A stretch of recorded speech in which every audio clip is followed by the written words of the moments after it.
haven't been all that many new releases in 2022's Cars Diecast mainline.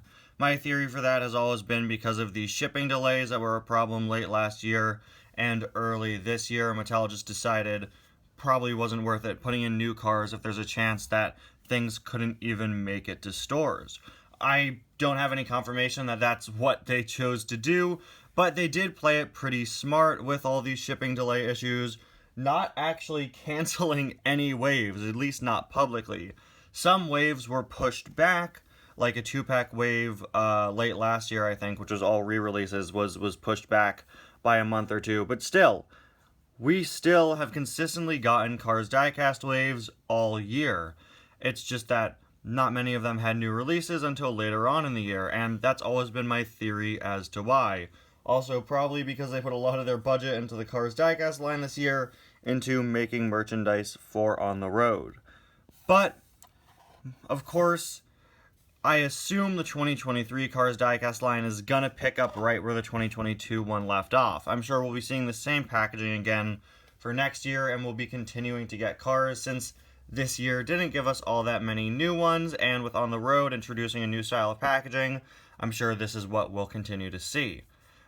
But just because of these things, I don't think that means we should overlook what did come out for the Cars movies in 2022, as I absolutely love every single new release that we've gotten. It's been so refreshing to get new releases from all 3 Cars movies compared to last year, where nearly everything was from Cars 3 with the exception of like 2 cars. If you've seen a lot of my videos, you know I'm not the biggest fan of 2021's diecast line. I think as far as diversity and what we're getting cars from, 2022 definitely improves on that.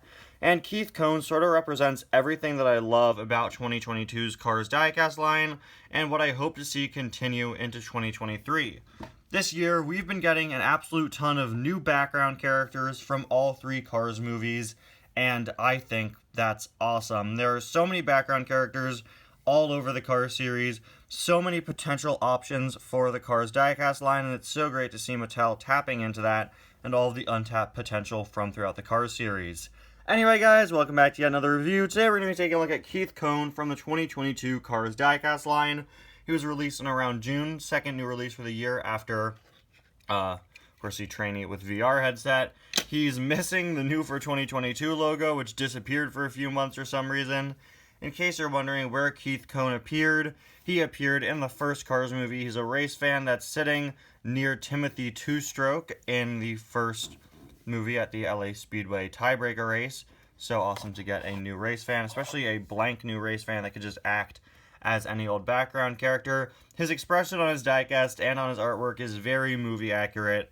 Early rumors labeled him as camera hog fan, and if you look in the movie, you could see Keith here is definitely trying to like squeeze himself in to be on camera when they're focusing on the other fans around him. So, pretty funny. A little joke detail that I wouldn't have even noticed if Keith hadn't been released. You can see as seen in Cars, Marlon Clutches McKay, Bruce Miller, who was not seen in Cars, but don't worry, because of course Bruce is here mistakenly instead of Winford, Bradford, or Rutherford, but this year we did get Winford with the correct name, artwork, and diecast included. It's just Bruce's image here isn't accurate, although we really do need Bruce Miller to get a re-release. But hopefully when they do re-release him, you know, he's on a Cars 3 card, not a Cars 1 card. We've got Artie, Hydraulic Yellow Ramon with paint gun. Really weird to see that back. I don't know why they decided to bring it back. Brad Windmeiler. We have Kathy Copter and Dexter Hoover with checkered flag. Very nice to get that out as a single this year. Dexter's been confined to 2-packs for the last few years. So here is Keith out of the package. He's one of those cars that has a little additional plastic sheet on the inside. And here he is. He shares a mold with Colin Borev, who released after him, but I took a look at him a few weeks ago. I got him before Keith here, and wow, that is... I don't know how to feel about that expression. It is very accurate to the movie, and it's very over the top. This guy definitely deserves the working name of Camera Hog fan. His mouth is like wide open, and it's so deep for some reason.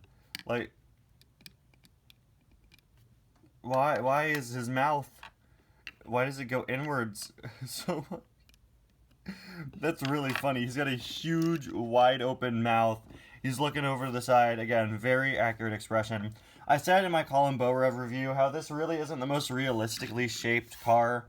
How it just really matches a lot of the Cars background characters very well. Because I feel like if you go more and more into the background of the Cars series, you find more and more cars that use a lot more abstract shapes. Sort of like the camera cars we got last year. They use very generic shapes, but in sort of a amplified, more cartoonish way. Because, you know, they're background characters. They don't need to focus as much on shaping and making them 100% accurate. But still, Keith works perfectly fine as a nice modern minivan. He just looks a bit more stylized than some other cars, in my opinion. His license plate is KYT49. Do I dare get Colin Borev to check his license plate? Okay, so he doesn't have the same license plate as Colin, but we're not out of the woods just yet. When I was doing some research on Keith Kone on the Cars Wiki, I learned something very interesting. And it's not the fact that mine has this weird little dot of paint sticking out. What is that? It's that apparently he shares a license plate with another car. Of all characters, Keith Kone has the same exact license plate as Chief Spearmint. How does that happen? What are the odds? Why? Of all cars out there, Chief Spearmint? How does this happen? Same exact, like, decal and everything. What? Why? Chief Spearmint hasn't been out since 2009. That's so strange. That's so strange. Unless there's like some deep running conspiracy theory that Keith Kone was originally supposed to come out in like 2009 around the same time as Timothy Two-Stroke. Probably not. But why does he have the same license plate as Chief Spearmint? That's so odd. Also, nice touch. Different wheels than Colin. Pretty cool. There's a look at the other side.